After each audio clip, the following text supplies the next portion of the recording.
So in last week's episode, I talked about this term, for better for worse, dildo Republicans.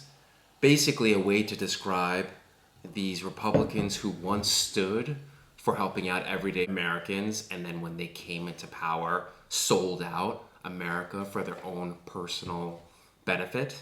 And I think that this is still a great way to talk about people like J.D. Vance, Marco Rubio, Pete Hegseth, and actually most of the Republican Congress. But I realize that doesn't really cover the full MAGA spectrum. That there are these people within MAGA that are the true believers that have been following these extreme and radical projects for decades, and that they're currently trying to implement in this country. That's people like Stephen Miller, Russell Vought, and Peter Navarro. And my humble term to refer to these people is MAGA Kink Sluts. And that's what I'm going to get into in this episode.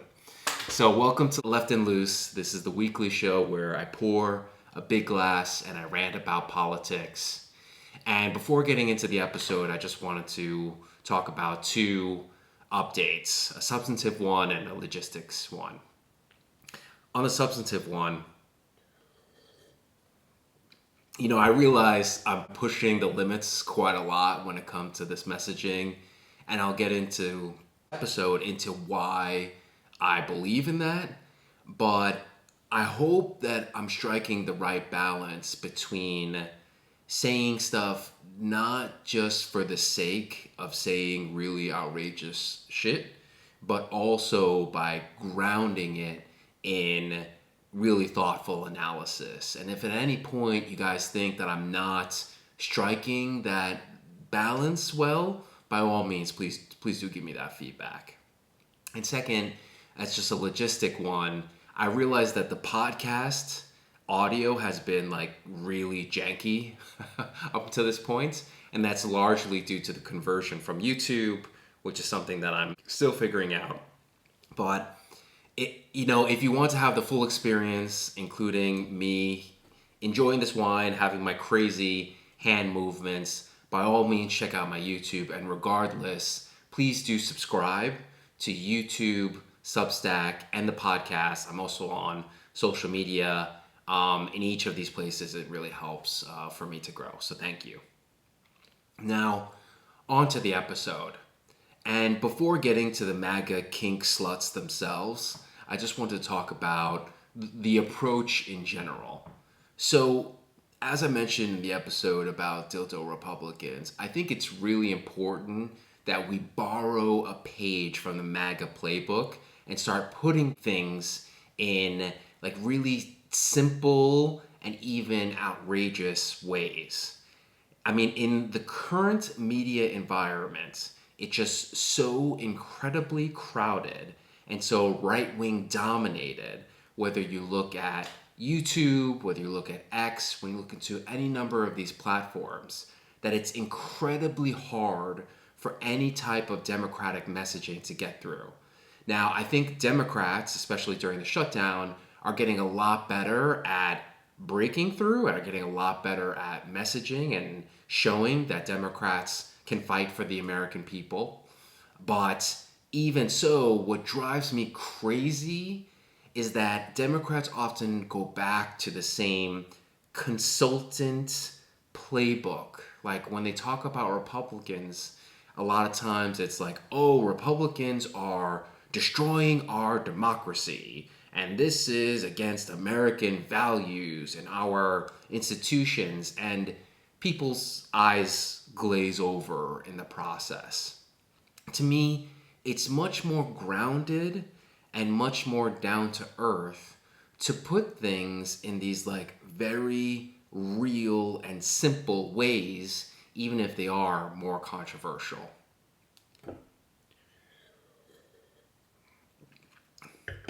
Now, getting to this idea of MAGA Kink Sluts, I was thinking about this a lot. This is how I spend a lot of my time. That basically they're the opposite of the dildo Republicans with even worse results. Like the dildo Republicans don't really have any animating principles other than their own political gain. Or to the extent that they did, they just basically said goodbye to those when the Trump dildo effect came into the picture. The MAGA Kink Sluts are the ones who are like the radical right wing extremists who really believe in this shit. And they have been the ones who have really taken center stage in Trump 2.0, especially now that basically all of the moderating voices have been removed from this government. Like you're either in line with this radical right wing agenda or you're going to be sidelines. And as a result, they're the ones who are helping to implement the worst parts of this administration, whether it's the tariffs, whether it's the immigration enforcement, whether it's this armed military crackdown on blue cities, or the breaking of the federal government. That's because Trump only wants to listen to his most extreme advisors in this administration, and the American people, whether red or blue, are being made to suffer the consequences with even worse to come.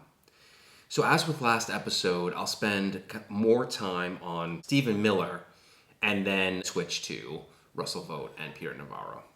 So first with Stephen Miller, or if you will, the MAGA kinkiest slut of them all.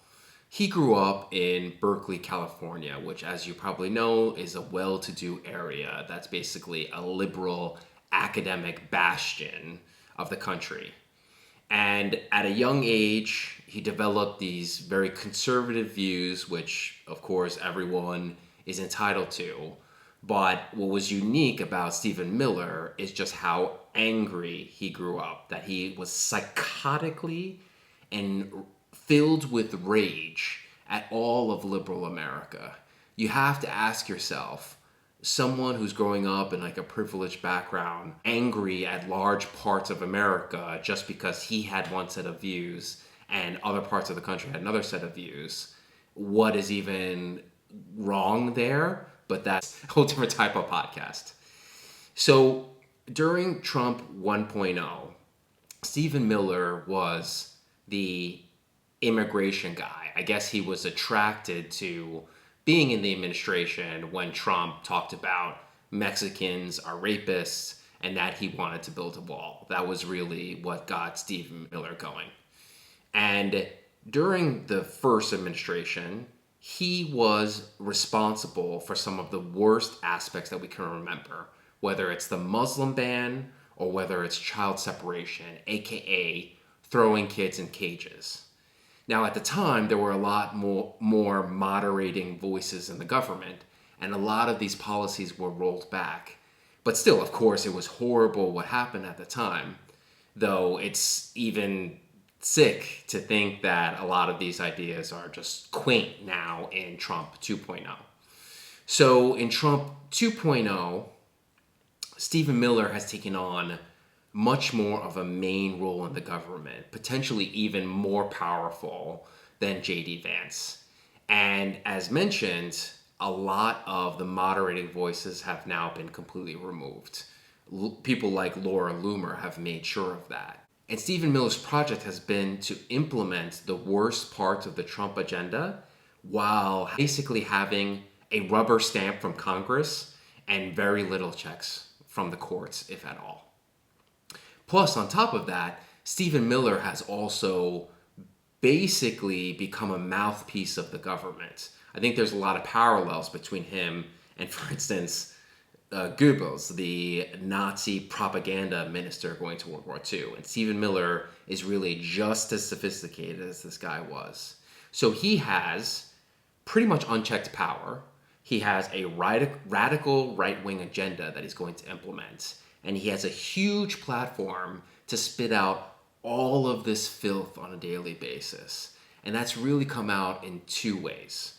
First, it's these brutal ICE raids going on all over the country, but in particular in blue cities, not because blue cities have different problems from red cities, but because Trump, Miller want to perform this big show for the MAGA base in order to score political points. And remember, coming into Trump 2.0, the story from the Trump administration was we wanted to get rid of violent criminals, violent illegal immigrants. But there was a problem when they came in, right? That the numbers just didn't add up. They were actually among available potential immigrants to deport, there were not a lot of violent criminals. Now, a normal, sane person in this situation would say, okay, let's take the resources we have and let's focus on just the violent criminals that, like we've promised to the American people. But what Stephen Miller did instead was he went to ICE and said, you guys need to increase the amount of arrests that you guys are doing and deportations to 3,000 people a day, because he wanted to hit this goal of achieving 1 million deportations of immigrants within the first year. And under this big, beautiful bill, or the big billionaire blowjob, as we call it around here, ICE then received the resources to do this. And they've been on this hiring spree to recruit pretty much as many violent, anti-immigrant, and militant ICE agents as they possibly can. They were picking up what Stephen Miller was putting down.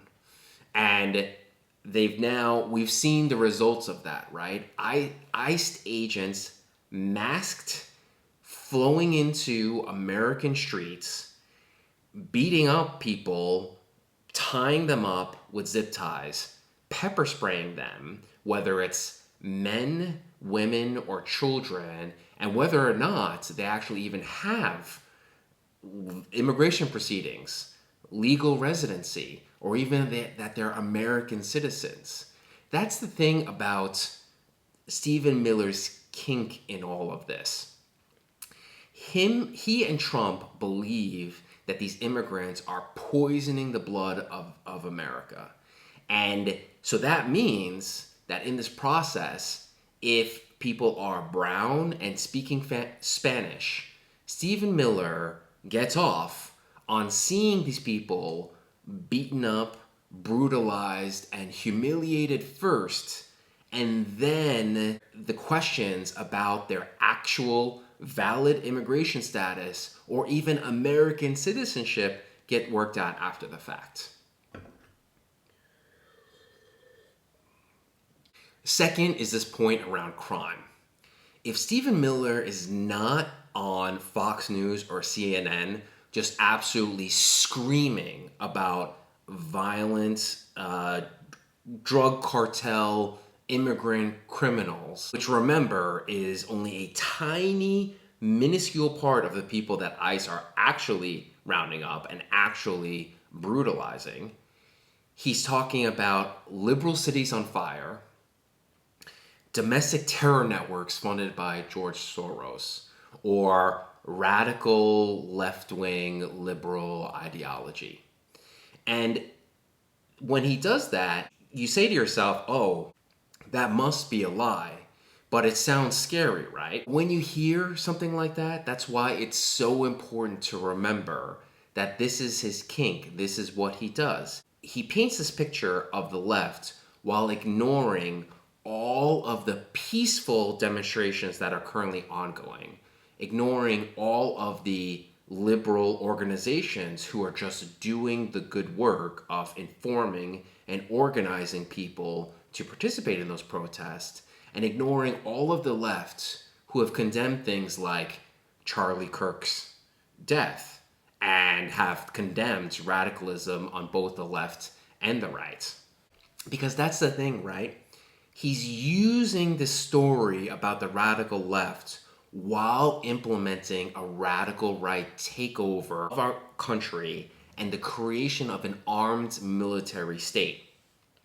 That's the thing. Stephen Miller wants armed troops flowing into and policing American cities. He wants to use all of the power of the government to go after liberal organizations just engaging in free speech and community organizing.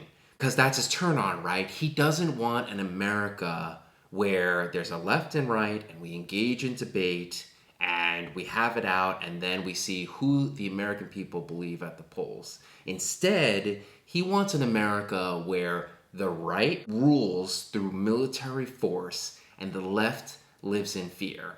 Well, I hate to break it to you, Stephen, but we can see through this.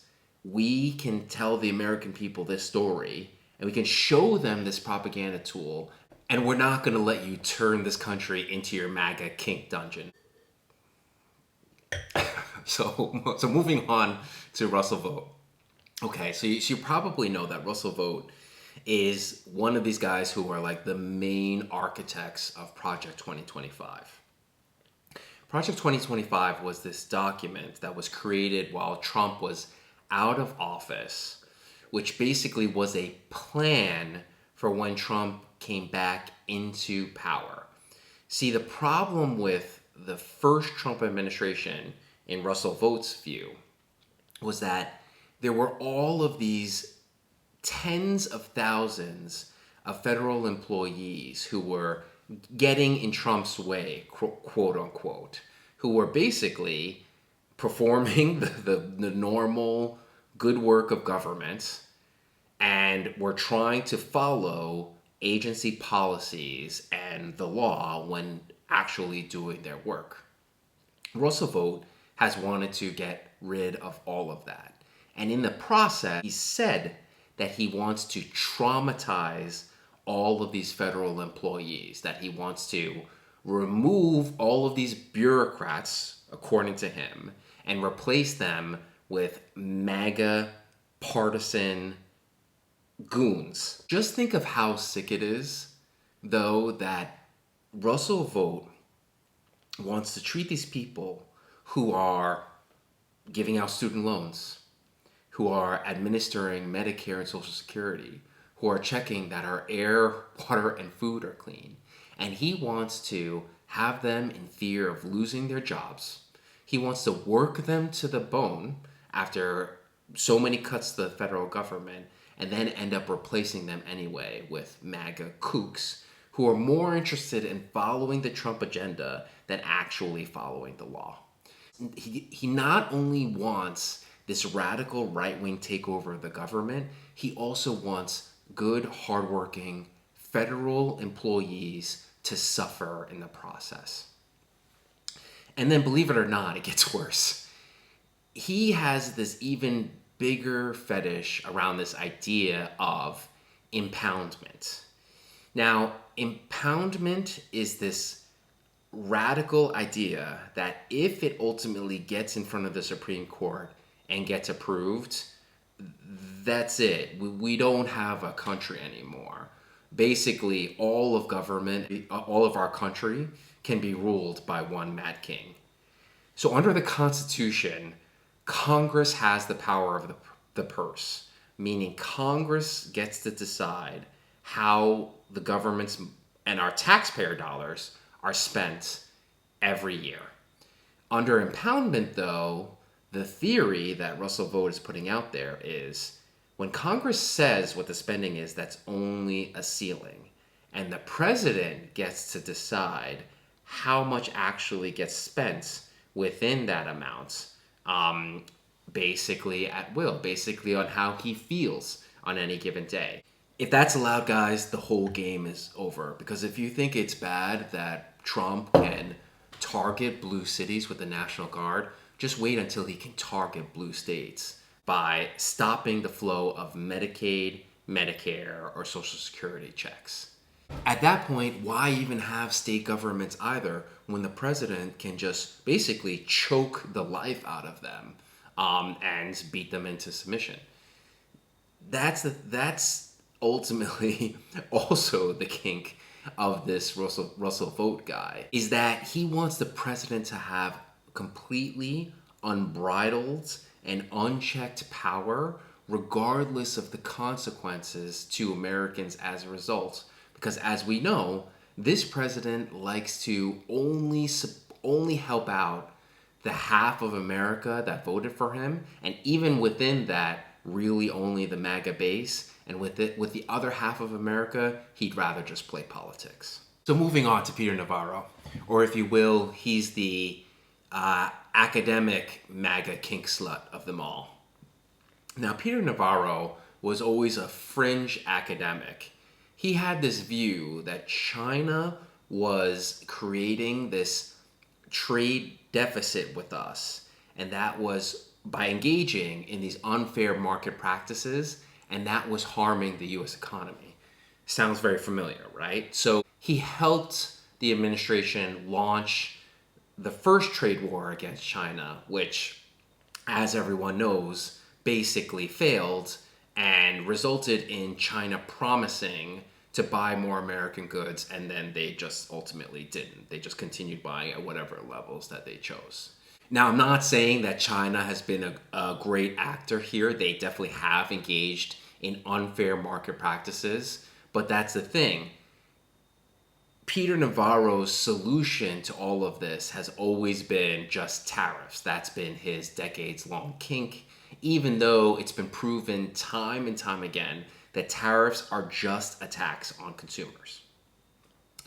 So in Trump 2.0, we know where this has ended up, right? They've declared a trade war on the entire world.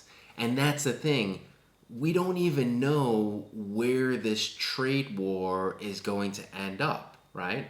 Like, there have been a few deals so far. For example, with the UK, EU, and South Korea. And in those deals, American taxpayers get the privilege of paying somewhere between 15 to 20% for all goods that get imported from these countries in exchange for us having, let's say, lower tariffs for importing goods to their country. And for China, we're not sure where this is going to end up, but currently it's at 30% tariffs, and it may end up being much more. So basically, under this radical right-wing trade regime, Americans are paying like 15, 20, 30% or more just so GM can ship more Chevy Silverados to countries where people aren't buying them anyway. And that's the thing, again, and a common theme here. Peter Navarro is just implementing this kink of his, and in return, Americans have to pay a tax on every food, piece of clothing, consumer product, electronic, kids' toy, you name it, coming into this country in exchange for this guy to live out his trade war wet dreams. So like with the dildo Republicans, you get the story here with this whole MAGA kink slut terminology. It's basically a way to describe these people who want to implement this extreme, radical, right-wing agenda and take over of our law enforcement, of our military, of our economy, and of our federal government. And the consequences to Americans are real, whether or not it's the violence that people are suffering at the hands of ICE or the National Guard due to Stephen Miller, or it's the good, hardworking federal workers who are having their lives destroyed and agencies destroyed by Russell Vought, or it's the American consumers who have been crushed by years of inflation, have needed help, and who are now crumbling under the weight of these tariffs and the layoffs that are resulting from them. These are the people who represent the Trump agenda, and we need to show Americans who these people are and what the agenda is. Cheers to that, and I'll see you guys next week.